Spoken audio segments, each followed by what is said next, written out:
Поразителна статистика. Во Македонија дневно умираат по 13 пациенти од карцином. Секоја година бројот на пациенти заболени од рак се зголемува, а најмалиот пациент во Македонија има само неколку месеци. Сепак, поради инсистирањето за превенција и можности за лекување, доколку малигните клетки се откријат на време, има благо намалување на смртноста од рак на дојка и на матка. Имаме податоци од Global Can за 2016 година и тие податоци се поразителни. Во Македонија 20 луѓе дневно се диагностицирани од рак, а 13 умираат. Тоа се поразителни бројки. Македонија на трето место во Европа по смртност, а на второ во југоисточна Европа. Тоа се страшни бројки.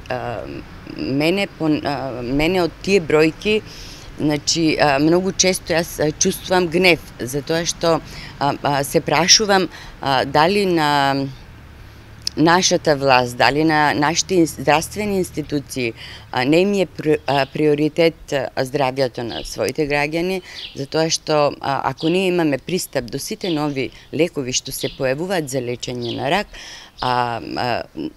излеченоста од оваа болест ќе биде многу поголема и сигурно населењето во оваа држава ќе биде многу поздраво. Кај секоја жена постои ризик. Со клинички студии докажано дека стресот многу делува на појавата на овој вид на карцином, но тука се и лошата исхрана, цигарите, недоењето, односно самиот начин на живот. Задолжителната мамографија кај жените се препорачува еднаш на 2 години.